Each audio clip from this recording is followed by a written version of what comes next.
Hola a todos, muy buenas tardes. Se me puede escuchar, ¿verdad? ¿Me confirma? Sí, muy bien. Muchas gracias. Eh, Me presento. Mi nombre es Augusto, soy licenciado en estadística y formo parte del equipo de la SUI aquí en el instituto.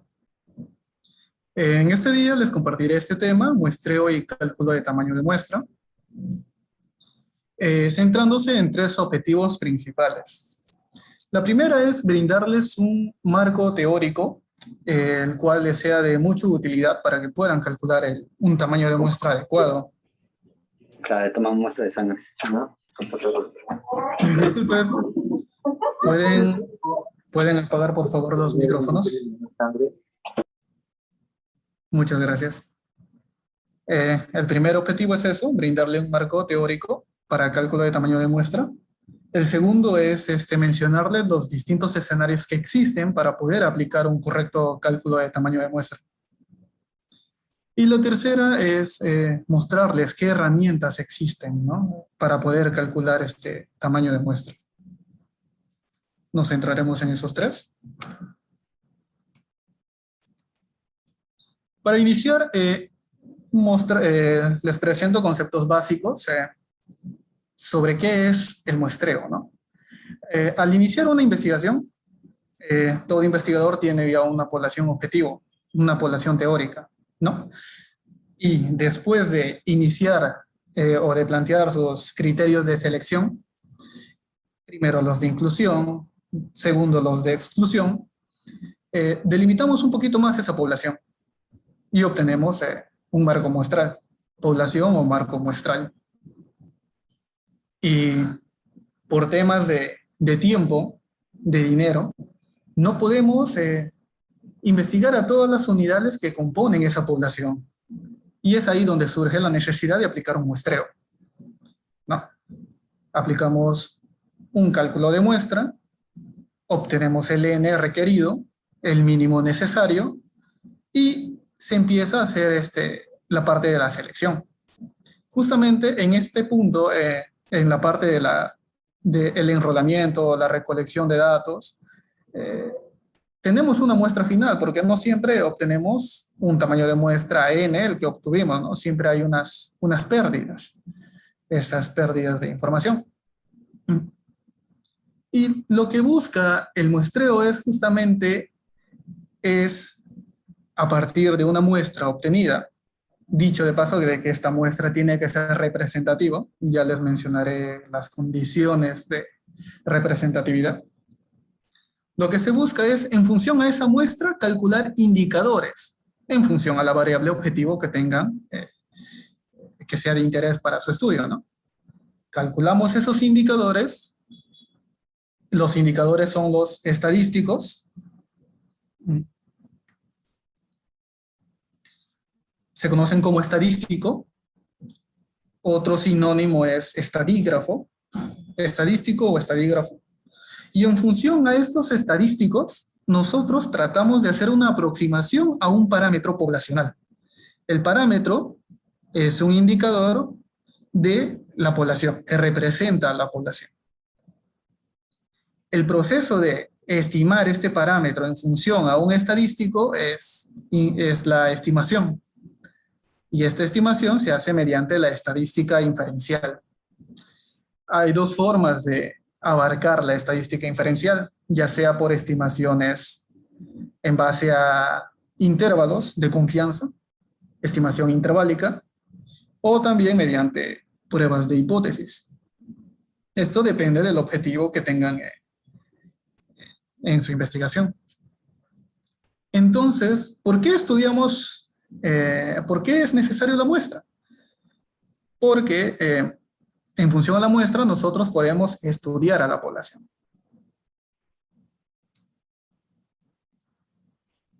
Ya se mencionó el universo, es el conjunto de toda la población, ¿no? Es algo que se quiere generalizar, ¿no? En función a los resultados obtenidos de la muestra. Se asume que esta muestra debe ser representativa. Cuando se realiza toda la medición a todas las unidades que componen a la población se conoce como censo. Y una población puede ser un conjunto de unidades definidas por espacio-tiempo, pueden ser personas, pueden ser hogares, escuelas, etcétera, ¿no? Según lo que se requiere investigar. El marco muestral, como lo mencioné, se obtiene después de aplicar criterios de selección, ¿no? Y también representa lo que se busca es tratar de conocer esa población, ¿no? En función a la muestra.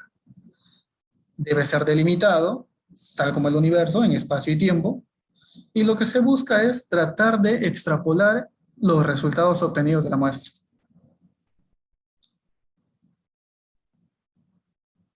Tenemos la población y de dicha población se obtiene una muestra, ¿no? Esa muestra ya es el conjunto o un subconjunto representativo de la población.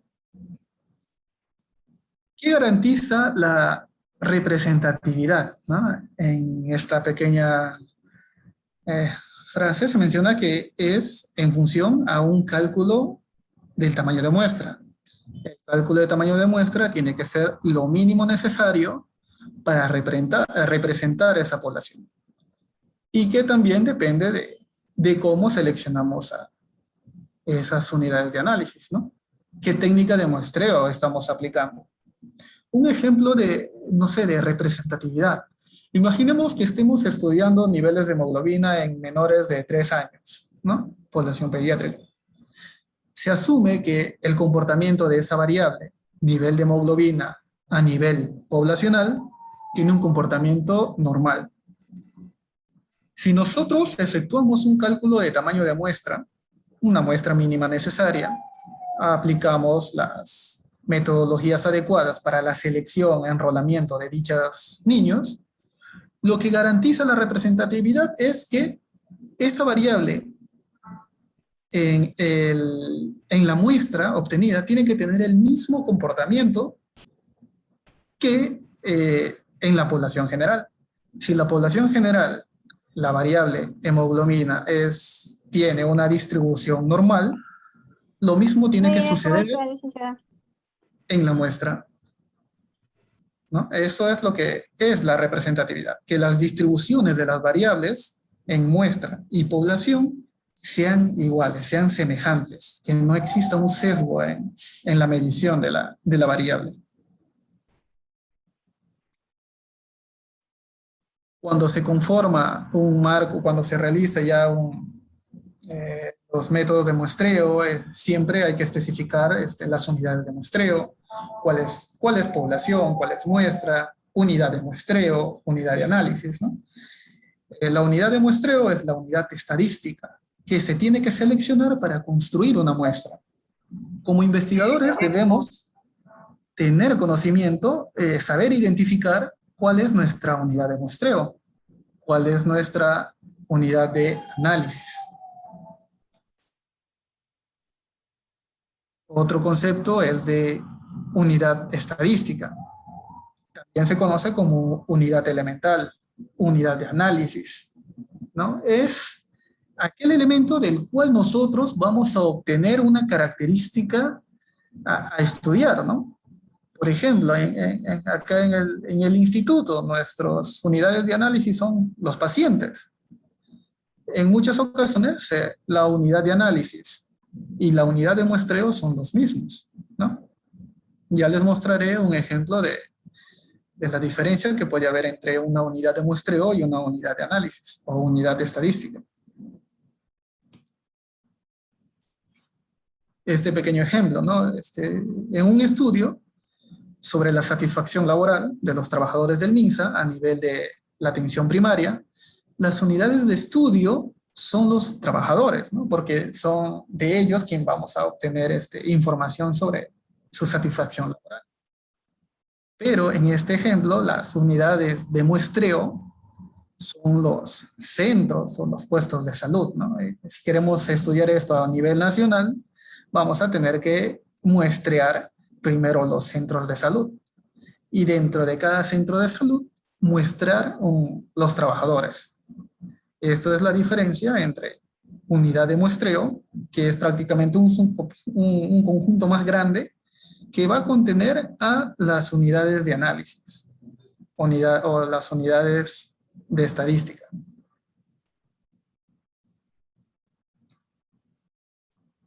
En las clases pasadas son dos clases que, bueno, ya vieron el tema de variables con la bióloga Leni y el magíster Ricardo mencionaron sobre las variables, su forma de operacionalización y la importancia que tiene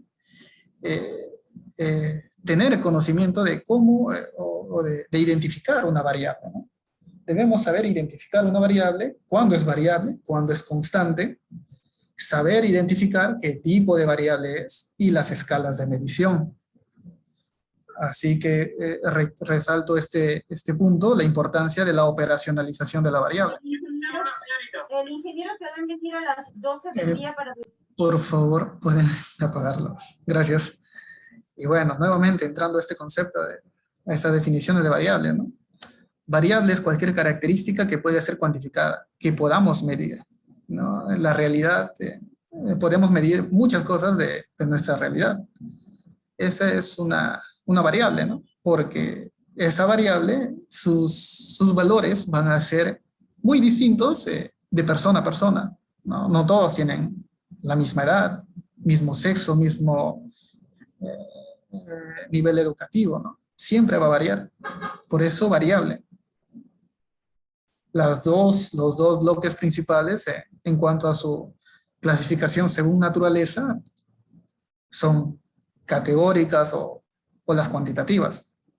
Las categóricas también se las conoce como cualitativas, ¿no? En cuanto a las variables cuantitativas, se tienen a las discretas y continuas. Categóricas, dicotómicas y politómicas. ¿Alguien me puede dar un ejemplo de una variable continua, una variable cuantitativa discreta? ¿Alguien puede mencionarme una pequeña variable que puede describir una variable cuantitativa discreta?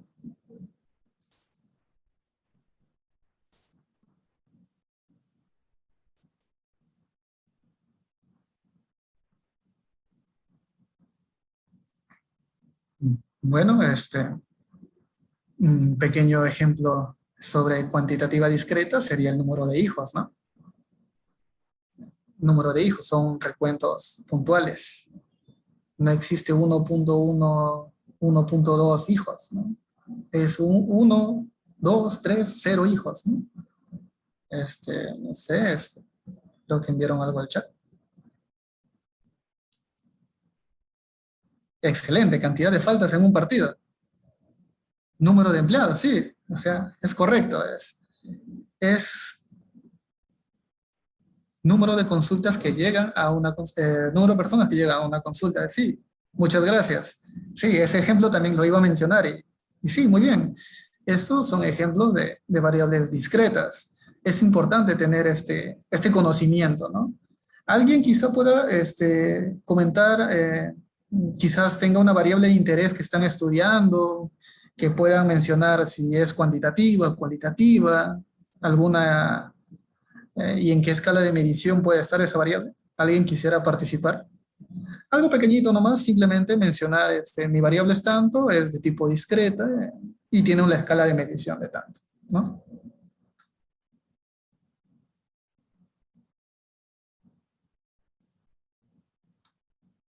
Edad. Sí, también. Justamente a veces hay un tema con la variable edad, ¿no? Si nosotros lo tomamos edad a secas, es una variable discreta, pero eh, la edad también se cuenta en, no sé, 5 años un día, 5 años una hora, ¿no? A veces no se tiene claro cómo tomar esa variable, ¿no? Si de forma discreta o de forma continua. Pero sí, edad, normalmente lo trabajamos de forma discreta, ¿no? Y bueno, dado que nadie quiere mencionar un pequeño ejemplo de alguna variable de su interés, no hay problema. La idea es que lo tengan muy en claro, saber identificar sus variables, ¿no? Las dos primeras en las escalas de medición, nominales y ordinales, que se atribuyen a las variables de tipo categórica.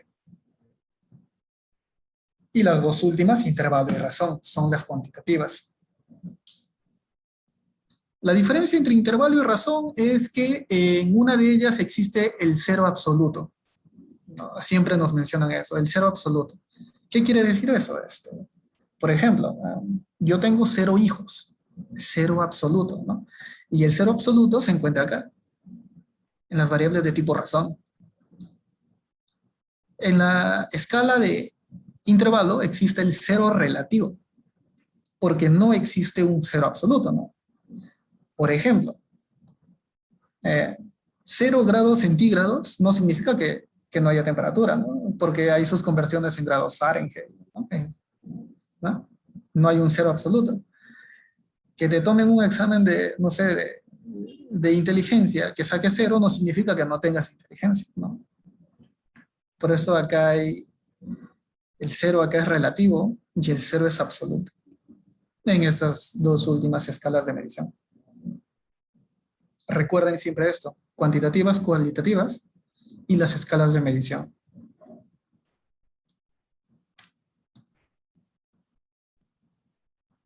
Técnicas de muestreo. El muestreo es en sí la forma en cómo vamos a recolectar a los participantes, ¿no? Para nuestra historia. Por eso menciona que son métodos y procedimientos estadísticos destinados a la selección de una o más muestras.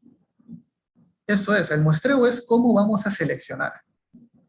Pero antes de seleccionar a nuestras unidades de análisis, se requiere tener un tamaño de muestra, ¿no? Se requiere un tamaño de muestra. Todavía eso lo vamos a ver en unas diapositivas más adelante. Las técnicas de muestreo son dos. Hay muestreos de tipo probabilístico y muestreos de tipo no probabilístico. En una, cuando ustedes realicen un muestreo probabilístico, esos resultados que se obtengan de dicha muestra se puede hacer inferencia hacia la población en comparación a los muestreos no probabilísticos, ¿no? Si haces un muestreo no probabilístico, no puedes hacer inferencia. No vas a poder hacer inferencia. Simplemente vas a describir, caracterizar esa muestra, ¿no? De estudio que están abordando. En el muestreo probabilístico se conoce la probabilidad de cada individuo para ser seleccionado. En el muestreo no probabilístico no se conoce la probabilidad. Hay que diferenciar esos dos. ¿Ya? Muestreo probabilístico de un muestreo no probabilístico. Se mencionó que aplicamos muestreo porque nos falta tiempo, nos falta dinero, quizás tomar esos dos son los dos puntos principales, ¿no? Tiempo y dinero.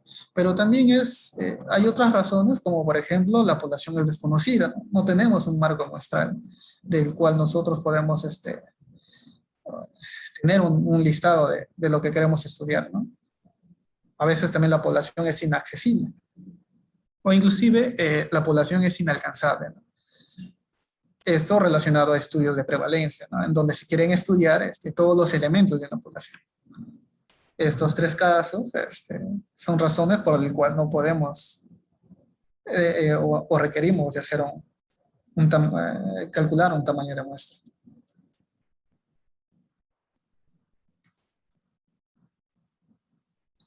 Entre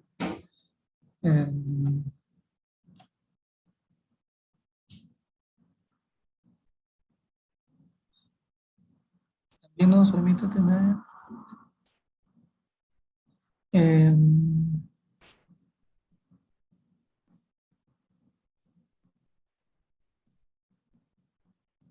sí, así es. Muchas gracias. Parte del muestreo probabilístico, principalmente son 4. La más común y la muy utilizada es el muestreo aleatorio simple. Aquí, cada unidad de análisis que se está estudiando tiene la misma probabilidad de ser elegido. Para realizar este muestreo se requiere tener un marco muestral. Y además es un método muy sencillo, ¿no?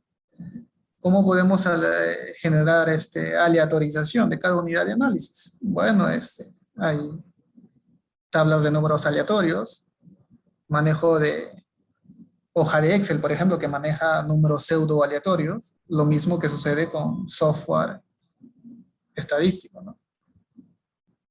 Se puede hacer esa aleatorización.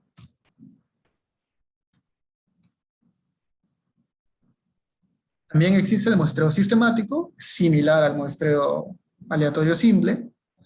La diferencia es la forma en cómo vamos a seleccionar, ¿no? Las unidades de análisis.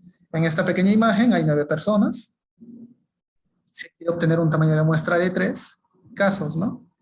¿Cómo iniciamos un muestreo sistemático? Se generan números aleatorios, se selecciona aleatoriamente a una de estas 9 personas, en este caso es la tercera, ¿no? Y se calcula un coeficiente de elevación, el K, que menciona acá. El tamaño de esta población es de 9, por ejemplo, y necesitamos una muestra, y tenemos una muestra de 3. 9 entre 3, 3, y este es el valor del coeficiente de elevación. O sea, cada 3 personas vamos a estar seleccionando a una unidad de análisis. Este tipo de muestreo es aplicado en hospitales, ¿no? Quizás también se aplica bastante en estudios poblacionales. El estratificado es otro muestreo probabilístico en donde se van a tener grupos de personas, ¿no?, que comparten características similares, y dentro de esos grupos se aplican aleatorización para poder seleccionarlos, ¿no? Por eso menciona que el muestreo estratificado son homogéneos internamente y heterogéneos entre cada estrato, ¿no? El beneficio es la reducción de costos y el manejo de eficiencia, ¿no?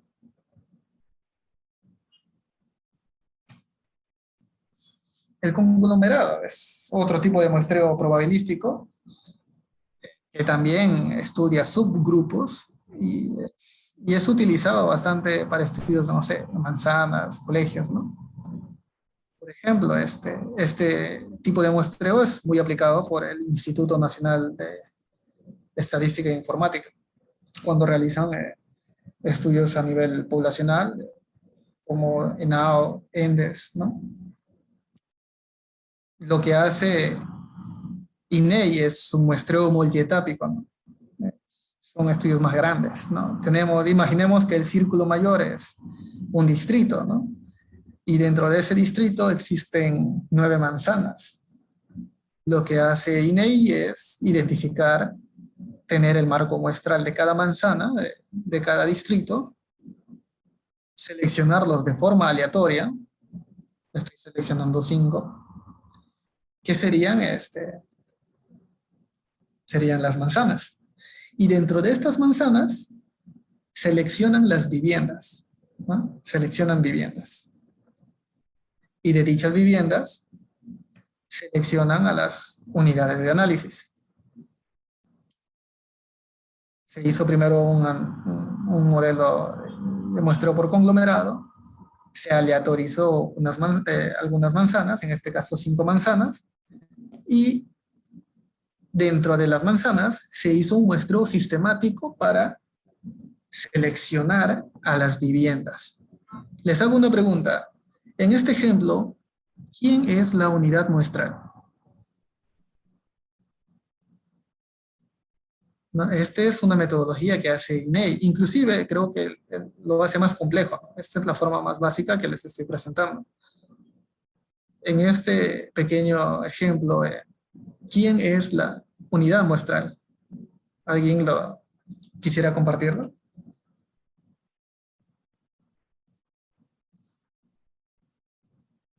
¿Quién es la unidad de muestreo?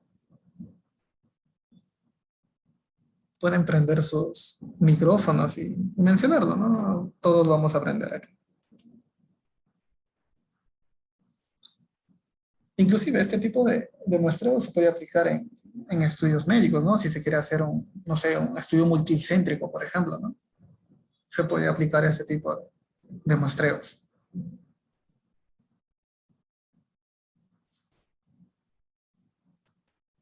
A ver, ¿alguien escribió?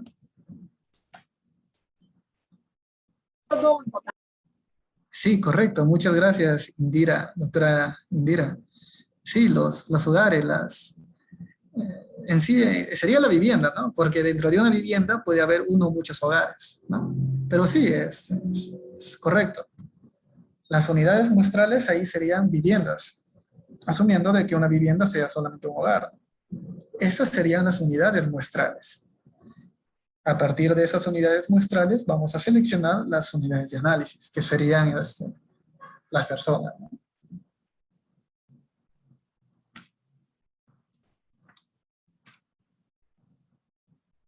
Y en forma de resumen muy simple, algunos muestreos no probabilísticos, ¿no? Son 4: conveniencia, muestreo por cuotas, intencional, o también hay otro que es el bola de nieve.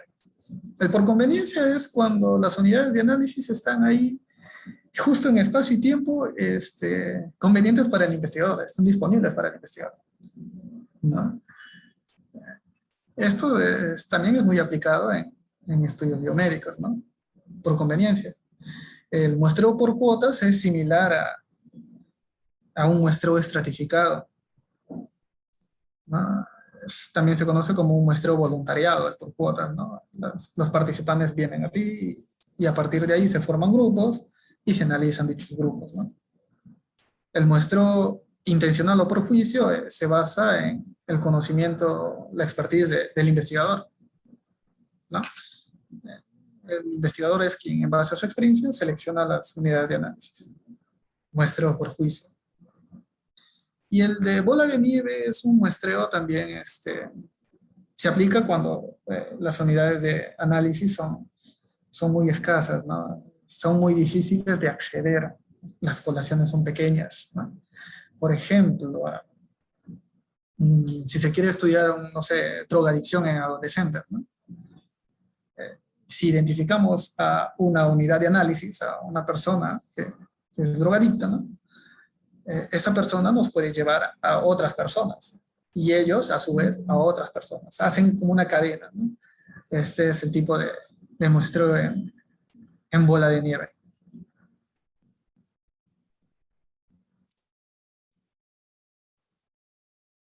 Cuando se realiza un cálculo de tamaño de muestra en sí, hay muchos factores que debemos considerar. Por eso siempre se mencionó la importancia de conocer la naturaleza de la variable, cómo se distribuye, qué escala de medición es, ¿no? Y acá menciona, ¿no? Los supuestos, escalas de Lockwood, si es una variable de tipo conteo, si es continua, si es una categórica binaria, si es politómica, ordinal, ¿no? Esto es una de las condiciones que uno debe conocer, identificar a su variable. Otro es si las muestras que son de uno o dos grupos, si son muestras independientes o si son muestras dependientes, variadas, no variadas, ¿no? Implica también el valor del alfa, del poder, variabilidad, de las hipótesis que se estén planteando, ¿no? Generalmente, el cálculo de muestra donde se aplica hipótesis ya es para estudios más analíticos, ¿no? Si es que se asume igualdad bilateral, tanto en promedios como en proporciones, o manejo de hipótesis unilaterales, ¿no? Cuando tienen el mayor, ¿no? La decisión por dos colas es las pruebas de hipótesis bilaterales. De una cola es las pruebas de hipótesis unilaterales, ¿no? Esto es parte de temas de inferencia estadística en pruebas de hipótesis, siempre se debe crear una hipótesis estadística, ¿no? Ya sea de igualdad o diferencia, pruebas bilaterales. Acá el nivel de significancia se divide en dos. Pruebas unilaterales, el alfa se mantiene, ¿no? Si es con la derecha, con la izquierda, ¿no? Es importante tener también tener este conocimiento, ¿no? Pero siempre vemos nivel alfa, nivel beta, ¿no? ¿Qué es el alfa? ¿Qué es el beta? El alfa es el error tipo 1, beta tipo 2. El complemento del error beta es el poder estadístico, ¿no? 1 menos beta es el poder estadístico. Alfa, la probabilidad de rechazar la hipótesis nula sabiendo de que dicha hipótesis es verdadera. El error tipo 2 es no rechazar hipótesis nula siendo esta falsa. El poder estadístico es rechazar hipótesis nula siendo esta falsa. Lo que nosotros queremos es esto, ¿no? Que en nuestras pruebas estadísticas tener una alta potencia, ¿no? Esto es lo que se busca. Un pequeño cuadrito ilustrativo sobre el error tipo 1. El 1 menos el alfa es la confianza, ¿no? La confianza. El poder, el error tipo 2. Un pequeño ejemplo, ¿no? Acá se ve a un doctor que se acerca a su paciente de sexo masculino y le dice, estás embarazado. Y la doctora le dice a la mujercita, a la madrecita, que no está embarazada, ¿no? Estos son ejemplos de error tipo 1, falsos positivos, error tipo 2, de falsos negativos. Y estas son nuestras hipótesis que estamos planteando, ¿no? La hipótesis nula es, no está embarazado, en el caso del hombre, ¿no?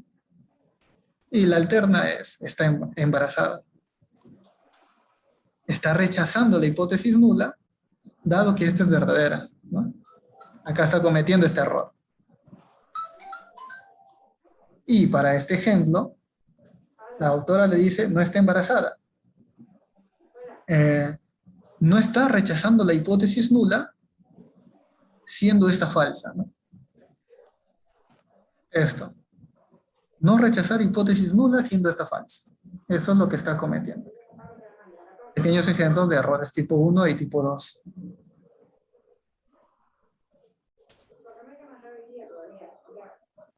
El cálculo de muestra implica conocer, tal como lo mencioné, ¿no?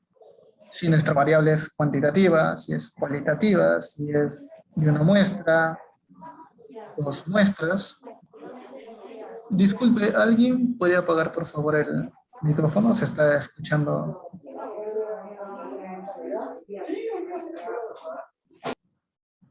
Muchas gracias. ¿No? Estas son condiciones, ¿no? Hay cálculos de tamaño de muestra, inclusive para análisis de varianza. Y otras técnicas más, ¿no?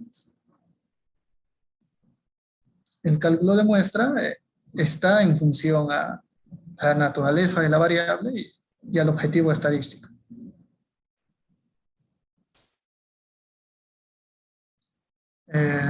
No se asusten, esta es una pequeña muestra de cómo en sí se calcula cuáles son los valores, parámetros o estadígrafos que intervienen en el cálculo de muestra.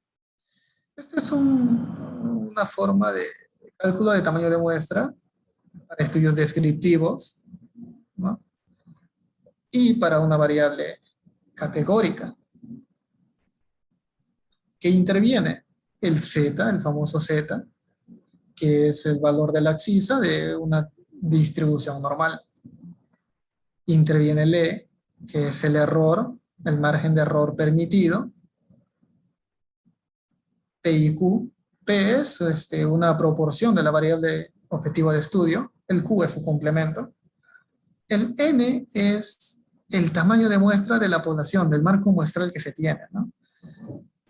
Hay dos formas de calcular para el tamaño de muestra para una población, para una proporción. Si se tiene el, si se tiene el n mayor del marco muestral, en caso contrario, si es que no se tiene, ¿no? Pueden elegir estas dos formas. Los valores de Z para algunos niveles de confianza están aquí. El clásico es el 1,96. Y como les mencioné, ¿no? En las pruebas estadísticas lo que se busca es que la prueba sea muy potente. ¿Y qué garantiza de que una muestra, de que una prueba sea potente, ¿no? Además de la forma de seleccionar a las unidades de análisis, también depende del tamaño de muestra, ¿no? Por eso les puse un pequeño gráfico en el cual se muestra que a medida que el tamaño de muestra va incrementándose, la potencia también lo hace. La potencia estadística también lo hace. Mientras más grande el tamaño de muestra, más potente es. Pero mientras más grande también es el tamaño de muestra, puede tomar más tiempo o generar o implica tener mayores recursos, ¿no? Por eso es adecuado cómo calcular y manejar eso, ¿no? En el tema también de manejo de presupuesto para un estudio de investigación. Esto es para una proporción. Recuerden que si van a calcular, su variable objetivo es una variable categórica, lo que necesitan es una proporción. Este valor lo pueden obtener de una muestra piloto o de un antecedente, ¿no? Un antecedente de una investigación similar a la que estén manejando. Pero también existe el cálculo de muestra en función a estadísticos de tipo cuantitativo. Si nuestro interés es, no sé, calcular el tamaño de muestra para niños menores de 3 años e identificar su nivel de hemoglobina, ¿no?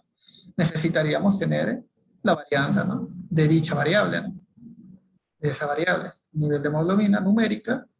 Si tenemos una varianza de dicha variable, podemos calcular un tamaño de muestra, ya sea conociendo el tamaño del marco muestral o cuando no se conoce.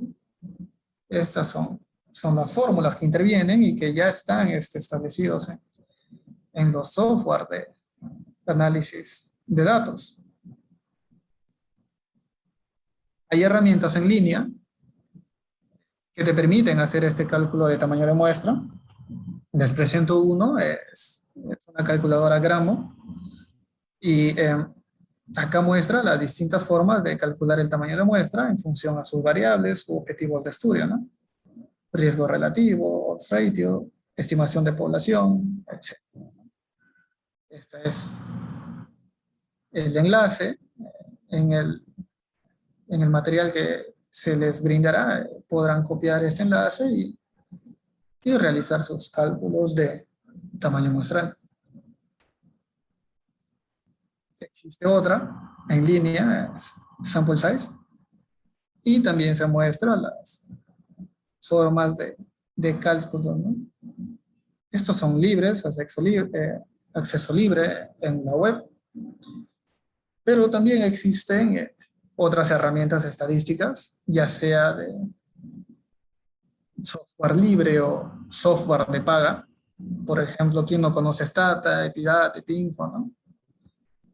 Particularmente yo manejo R y los cálculos de muestra que realizo lo hago en función a este software. Es libre y es muy potente, ¿no? Ahí les doy dos opciones, ya sea herramientas en línea, herramientas estadísticas, para poder realizar el cálculo de tamaño de muestra. Un pequeño ejemplo, ¿no? Solamente tengo esta premisa. Quiero tener un tamaño de muestra de niños que tengan de 6 a 10 años y que tuvieron una intervención quirúrgica. ¿Cómo creen que debiéramos proceder para poder calcular esta muestra de este grupo, ¿no? ¿Cómo podemos hacerlo? no tengo más datos, ¿no? No tengo más datos, solo tengo esto. ¿Cómo puedo calcular una muestra de este pequeño grupo? De este grupo, ¿no? ¿Alguien tiene una idea?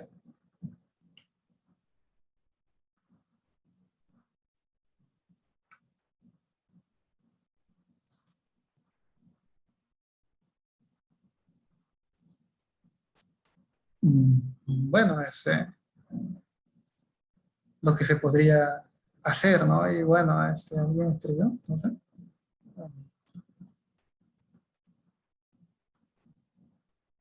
Claro, sí, tener un periodo de tiempo, ¿no? Siempre se debe especificar el espacio y tiempo eh, que queremos estudiar, los meses, sí. Vamos armando, estamos armando, ¿no? Es un todo parte, ¿no? Parte de todo lo que debemos hacer. Y sí, efectivamente, deberemos delimitarlo, ¿no? Porque al principio lo que tenemos es una población objetiva, una población teórica, ¿no? El total de atenciones. A ver, ¿de dónde se sacará? Excelente. Muy bien, doctora Indira. Sí, justamente ahí viene todo, ¿no? ¿De dónde vamos a sacar? ¿En qué espacio de tiempo vamos a considerar? Dado que al inicio tenemos una población teórica, ¿no? Total de atenciones. Pero al final esas atenciones pueden ser divididas en total de cirugías realizadas o procedimientos realizados, ¿no? Si delimitamos en tiempo que sea 2021 y marzo, por ejemplo, ¿no? Marzo, ¿no? Total de atenciones se dividen en cirugías y procedimientos. De este subgrupo nosotros queremos tener los niños de 10 años, ¿no? Tenemos esa información, tenemos niños de 6 a 10 años y bueno, el complemento, las demás edades. Y la idea es esto, ¿no? ¿Cuánto debemos obtener? ¿Cuánto es el tamaño de muestra mínimo necesario que calcular? Vimos parte del universo, ¿no? Total de atenciones en el 2021. Estamos aplicando criterios de selección, ¿no? Total cirugías, 2021, y que sea el mes de marzo, ¿no? Esta es la población que estamos obteniendo en función a la selección que estamos realizando. A ver.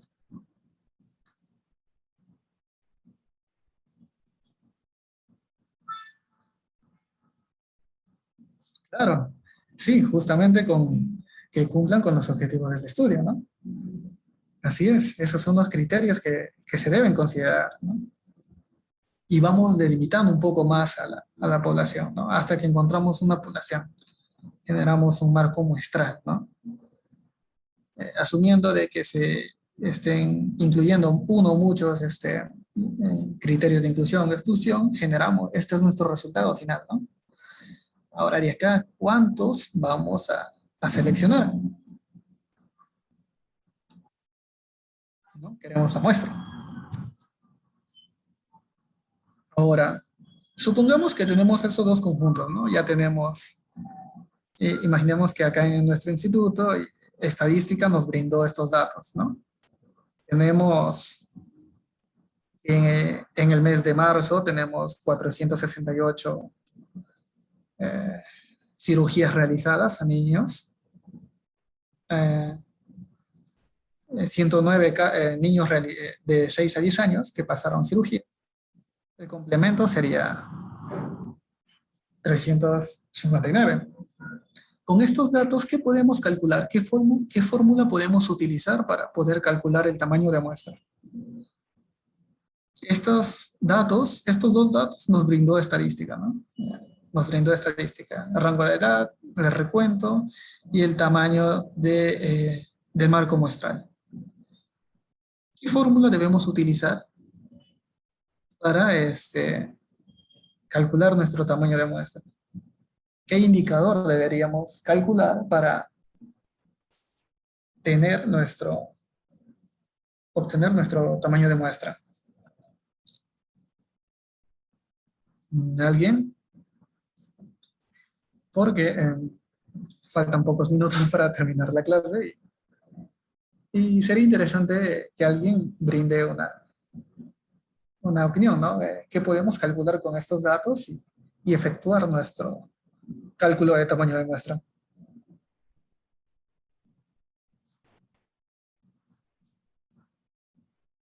¿No?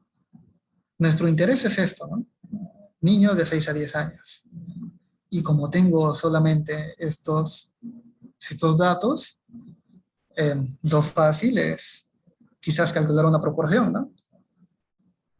¿Cuál es la proporción de niños de 6 a 10 años que recibieron o pasaron por una intervención quirúrgica? ¿No? Es un 23%. Y esto es un dato real. Este es un dato que brindó estadística, ¿no? Este es un dato real. Muy bien, tenemos solamente estos datos y se calculó este indicador, ¿no? El 23%. Ahora, ya tenemos esto. ¿Qué fórmula utilizaremos? Utilizaremos una fórmula que esté en función a poblaciones finitas que considera el tamaño del marco muestral, o usamos una fórmula de tamaño infinito que no considera el tamaño del marco muestral. ¿Cuál usaríamos? Estamos construyendo nuestros indicadores, ¿no? En función a esto, obtuvimos esto. ¿Qué más se requiere? A ver.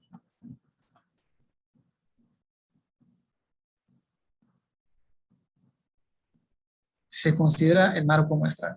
Correcto. ¿Sí? Aplicamos esto, ¿no? Porque mira, tenemos el P, que es 0,23.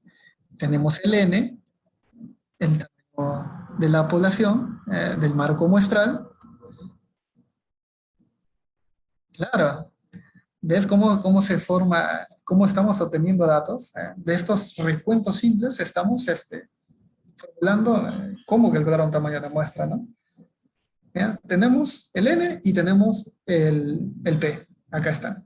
El Z, 1,96 si consideramos un nivel de confianza del 95%.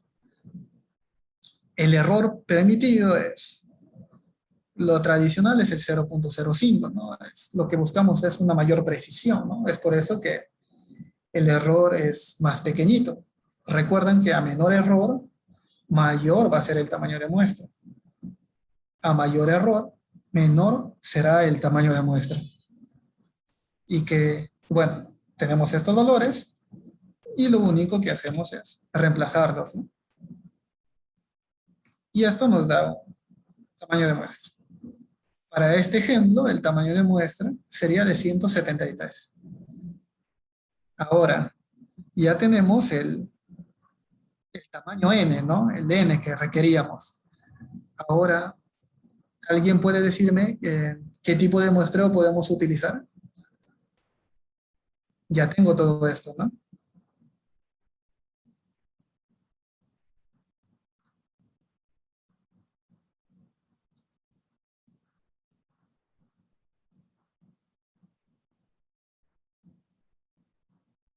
Bueno, podríamos usar un muestreo aleatorio simple o un sistemático, ¿no? Generalmente un aleatorio simple. Y no sé si se dieron cuenta, ¿no? Hay 109 casos, pero el tamaño de muestra es 173. O sea, esto es mucho mayor, ¿no? Si nos piden esto, no podremos llegar, ¿no?, a seleccionar el tamaño de muestra, ¿no? ¿Por qué sucede esto? Por la precisión, ¿no? Si nosotros vamos modificando la precisión, este tamaño de muestra puede disminuir, ¿no? Pero es un ejemplo. Es un ejemplo. El muestreo se aplica cuando la población son muy grandes y no podemos estudiar a todos ellos, ¿no? ¿No?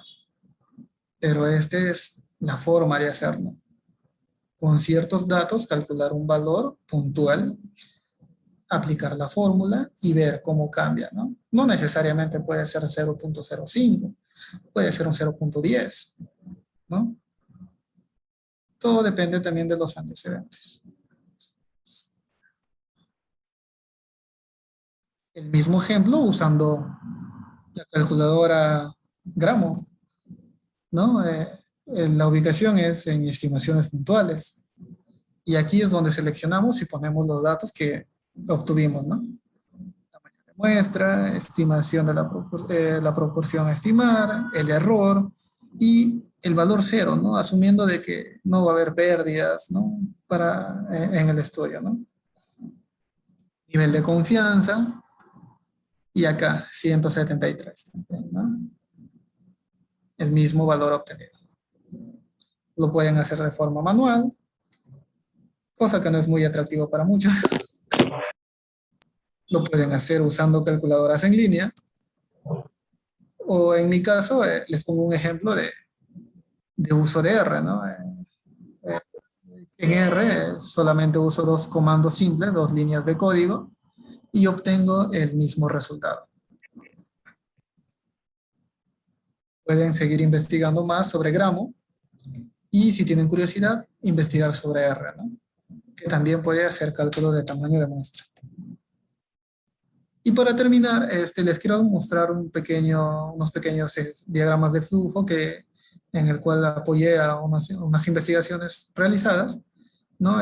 En cómo seleccionamos las unidades de análisis, ¿no? Población 2019, población 2020, mujeres con COVID y sin COVID, ¿no? Tenemos el N, aplicamos criterios de inclusión, exclusión, obtenemos una población final, en este caso, aplicamos aleatoriedad, obtenemos un N. Obviamente el N ya se calculó, ¿no? Lo mismo sucede acá, selección aleatoria, y la suma de todos estos serían los participantes que están incluidas en el estudio. Este es un estudio de tipo observacional.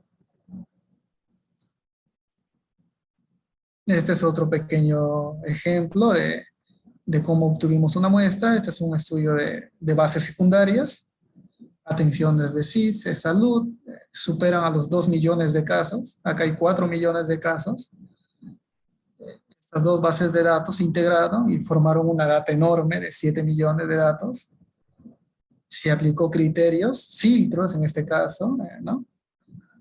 Filtramos casos, nos quedamos con los casos de estudio, que era de salud mental, y nuevamente estas bases de datos integramos con otras bases de datos, ¿no?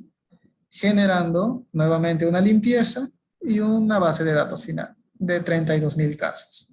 Esta es otra forma de selección para estudios de tipo de bases secundarias, ¿no? Que también hay información pública y que debería también ser explorados, ¿no?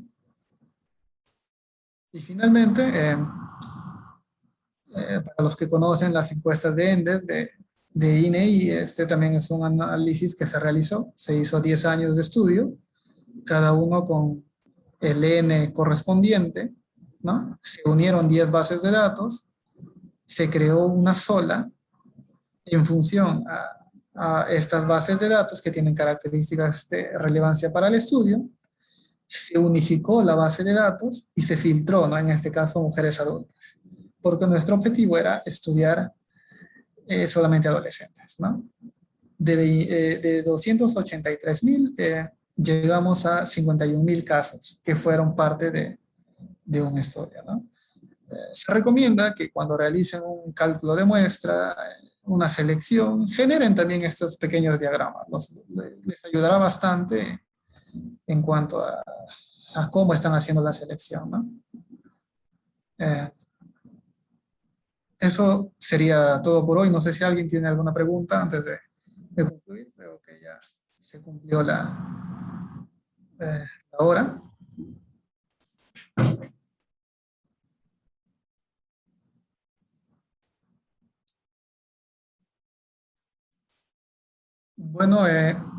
Bueno, muchas gracias por su atención. Que tengan buenas tardes. Dejaré de compartir mi pantalla.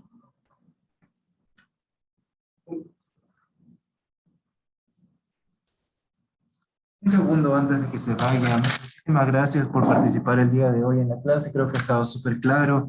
Y solamente una cosita más. Cuando ustedes estén en el capítulo de cálculo de tamaño de muestra o muestreo, tranquilamente pueden acompañarnos o subir a la suite que está justo a gusto, el que acaba de dictar la clase o mi persona, que tranquilamente le podríamos ayudar para ese procedimiento. Y finalmente, también hacer el recordatorio amistoso que para este jueves no tenemos una clase práctica por Zoom en tiempo real. Lo que va a haber es una clase grabada que va a ser colgada en el WhatsApp y en el aula virtual. Y también vamos a disponer de esa hora para poder agendar cualquier tipo de reunión que ustedes quieran hacer, ya sea por videollamada, por WhatsApp o reuniones presenciales en la suite. Nosotros con mucho gusto lo podemos atender ese día de jueves de 12 a 1. Por favor, olviden. Igual les voy a hacer el recordatorio ese mismo día y ahora más tarde de que el jueves no hay clase práctica, lo que va a haber es una clase grabada virtual y asesorías en donde nosotros podemos estar de manera disponible. Bien.